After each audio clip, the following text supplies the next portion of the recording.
Okay, today's starter is this. We have a toy rocket, and you're going to fire. Here's our little toy rocket, and it's firing its engine, and it's moving around in a circle, a flat circle like this. And it ignited its engine, and in 3.5 seconds, it goes from 0 to 10 meters per second. I want to know the rocket travels in a circle with a radius of 1.5 meters. So what is the tangential acceleration? What is the angular acceleration? And at 2 seconds, what is the centripetal acceleration? At 2 seconds, what is the magnitude of the overall total acceleration? So let's see if maybe I can squeeze it in over here. So I'll try and do that. So given, I'm just going to look down on the rocket, and so here's the path it's taking, and so here's the tangential acceleration, and here's the centripetal acceleration, and we know it has a radius r equals 1.5 meters, and maybe I'll zoom in so you guys can see it a little better. And then it said, okay, so V initial equals 0, V final equals 10 meters per second, and then and that takes 3.5 seconds. And then what are we trying to find? Well, for A, we want to know what is the tangential acceleration. For B, what is the angular acceleration? For C, what is the centripetal acceleration at t equals 2 seconds? And for D, what is the overall acceleration at t equals 2 seconds? So let's solve it. So for part A, look, the tangential acceleration, I'm given my initial speed, my final speed, and the time. So you can just use v equals v naught plus a times t. Solve for a. A equals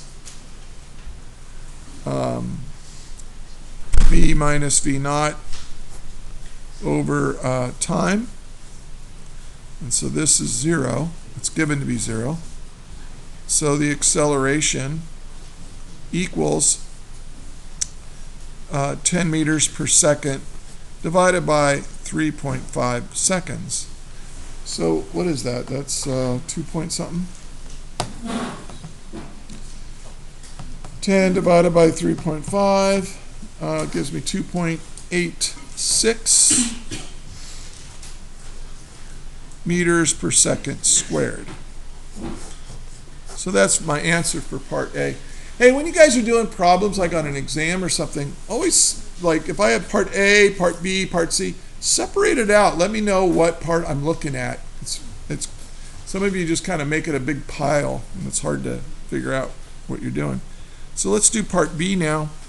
Well, there is a relationship between tangential acceleration and radial acceleration. And angular acceleration. And that is this. Tangential acceleration is equal to r times the angular acceleration. And this is something you should have in your equation list. So alpha, the angular acceleration, is equal to the tangential acceleration divided by the radius. So that's 2.86 meters per second squared. But then you're going to divide it by the radius. Now, the neat thing about the radius is that you can think of it as 1.5 meters per radian. That is, if you have a radian of angle, if you wrap, a radian is the angle you get when you wrap the radius around the arc length, the distance around. And so, so the radius is almost like a conversion from, the arc length to the angle. So 1.5 meters needed to go through 1 radian of angle. And so this cancels out the meters and leaves radians per second squared, which is what I want for angular acceleration. So 2.8 See, I'm going to divide that by 1.5, and I get 1.90 radians per second squared, and that's my answer to part B. Now for part C, let me erase that. For part C, I want, what's the centripetal acceleration at 2 seconds? Well, centripetal acceleration is v squared over r. So what I have to do is figure out what my velocity is, or what my speed is at 2 seconds. Well, I know what the tangential acceleration is. So v equals v naught plus a times t. This is 0. So v is equal to a times t. That's 2.86 meters per second squared times 2 seconds. Running out of room. Okay. And so so a sub c is equal to that velocity. Let's see, what do we get? 2.86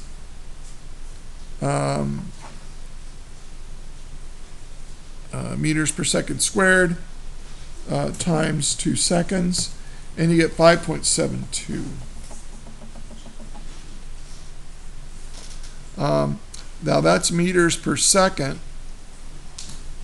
but you got to square it, and then you have to divide it by 1.5 meters. And when you do that, see, 5.72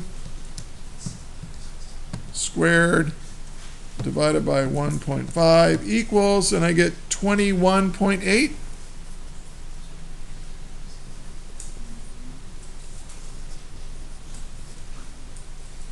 Now, one of the things, if you look at these two accelerations, this is the tangential acceleration. The tangential acceleration is constant with time, but it turns out after 2 seconds that the centripetal acceleration is going to be much greater. Now, when you so to figure out the overall, it's the tangential squared plus the centripetal squared, or radial if you prefer. So the tangential is 2.86. And that's squared plus, ooh, I'm off screen. If I'm off screen, let me know. And then this is going to be 21.8. We're going to square that. And it's just going to be maybe 22, or it's not going to be much more than 21.8, because this is so tiny compared to that.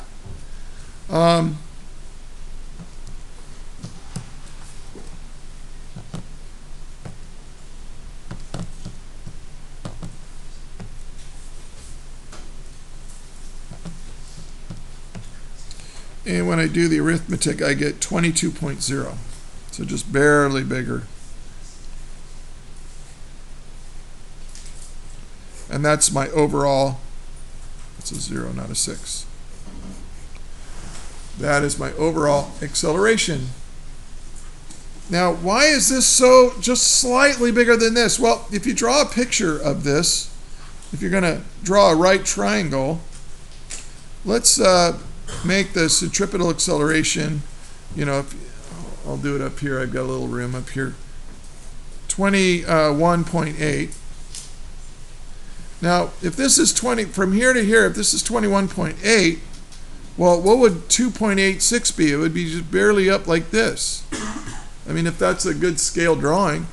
And so the hypotenuse will be like this. And notice this, the hypotenuse is barely bigger than this adjacent leg.